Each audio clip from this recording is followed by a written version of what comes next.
તાતીથૈયા વિસ્તારમાંથી ગાંજાનો જથ્થો સાથે બે આરોપી 1.67 લાખથી વધુના મુદ્દામાલ સાથે ઝડપાયા છે. એકને વોન્ટેડ જાહેર કરાયો છે.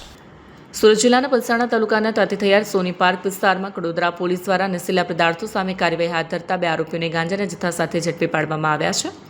એકને વોન્ટેડ જાહેર કરાયો છે. પોલીસે આરોપી દીપક રામ સુદેશપુરી તથા દિવાકર રામકિશન સિંહને ઝડપી પાડ્યા છે. પોલીસ તપાસ દરમિયાન કૈલાસભાઈની બિલ્ડિંગમાં સોની પાર્ક 2 ખોડિયાનગર ત્રીજો માળ રૂમ નંબર 12 તાતીથૈયા ખાતેના રૂમમાંથી કુલ 3.100 કિલોગ્રામ વજનનું વનસ્પતિજન્ય માદક પદાર્થ ગાંજો મળી આવ્યો, જેની અંદાજિત કિંમત ₹1,55,000. આરોપી દીપક પુરીની ઝડપીમાંથી ₹2,410 રોકડા, આરોપી દિવાકર સિંહ પાસેથી એક મોબાઈલ ફોન અને ₹60 રોકડા મળી આવ્યા. આમ કુલ 1,67,470નો મુદ્દામાલ પોલીસે કબજે કર્યો છે અને આગળની કાર્યવાહી હાથ ધરી છે. ગઈ તારીખ 18/26ના રોજ કડોદરા પોલીસ સ્ટેશનનો જે પોલીસ સ્ટાફ છે એ પેટ્રોલિંગમાં હતો.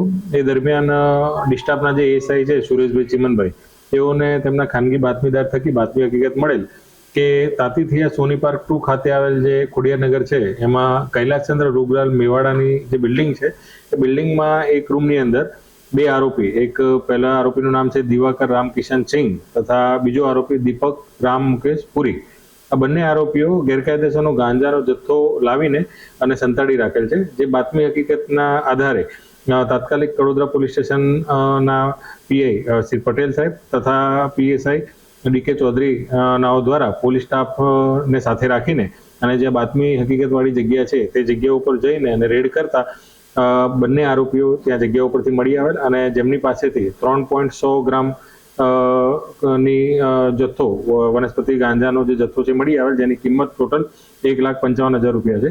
જે વનસ્પતિ ગાંજાનો જથ્થો આ બંને આરોપીઓ પાસેથી કબજે કરવામાં આવેલ અને જે બાબતે કાયદેસરનો ગુનો દાખલ કરવામાં આવેલ અને જે આ વનસ્પતિનો ગાંજાનો જથ્થો જે આપી ગયો છે જે બંને આરોપીઓને, એ આરોપી જે છે કૈલાસચંદ્ર રૂગલાલ મેવાડા, તેને વોન્ટેડ જાહેર કરવામાં આવેલ છે અને ગુનો દાખલ કરીને આગળની જે કાયદેસરની તપાસ છે હાલ ચાલુ છે.